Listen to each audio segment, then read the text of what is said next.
What's going on, guys? It's Bird. So what's your why? Honestly, it used to be like kind of competitively driven, behind like golf and being a student athlete. So my why for getting good grades was always I wanted to play golf and like be able to be eligible for the golf team. And like high school, I wanted to get good grades because I wanted to go to college to play golf. And being a student athlete, I guess, used to be my why. Basically, like that was my golf career was my why. Um, Now that I'm an ex student athlete and I'm just working for a living and like going to kind of school on the side online, my why is now like more life goal driven, like savings, uh, like promotions at work, or really um, different commission sales, bonuses, vacations, and like more PTO and stuff like that. So obviously, my why longer down the road would be more so like I would like to buy a house in the upcoming years and stuff like that. Um, I guess which does move on to the other one because sometimes like chasing that why uh, and the motivation behind it is very up and down. Um, this isn't necessarily an activity, but it is something that I got into when I was like, I guess not like after my golf career. I was talking to somebody about like mental health and stuff, and one thing that they told me about helping to continue their motivation more on a constant basis, on a more consistent level, um, was a picture of themselves from when they were younger. So a picture from when they were in like second grade, when they were, when you really wanted to just go after the world and anything was really possible. And you made all these promises to yourself. So seeing this picture of yourself when you're young, I don't know, it does kind of drive some motivation into me. It was like, I don't want to disappoint him. I don't want to disappoint that younger version of myself who did want to just grab the world.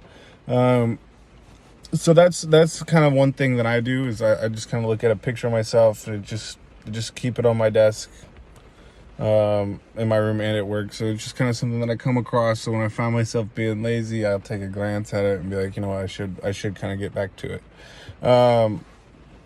So should we punish in sports? I think is a yes for sure. It was kind of eye opening to me in the book, I guess. Like that wasn't even a question in my head. I was like, yeah, no. I've been in sports. I played all sports growing up: football, golf, all of it. So that was just something that never even really crossed my mind twice. So that's always a yes for me. What behavior should be punished? There's a lot of things: late to practice, mouthing off to your coach, not paying attention. Like when I was in Little League football, I remember we used to have to do bear crawls if you were talking while the coach was talking during instruction. If you were just kind of goofing off or not paying attention, you were doing bear crawls. So that kind of punishment kept me locked in. I wasn't trying to do 100-yard bear crawls, 200-yard bear crawls after practice, because I was talking or because I was goofing off or because I let the team down or whatever, or because I was late. So stuff like that, yeah, that keeps everybody in line. And, in the book it said that it was kind of a controlling characteristic of a coach. And that's really what you want, though, as a coach, is control. That's what you're doing. So I thought the book had an interesting take on it. Um,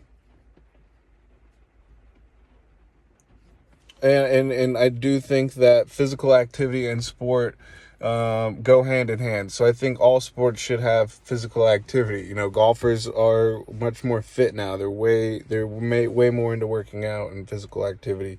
So yeah, I think physical activity is very hand in hand. I'll go just say that. So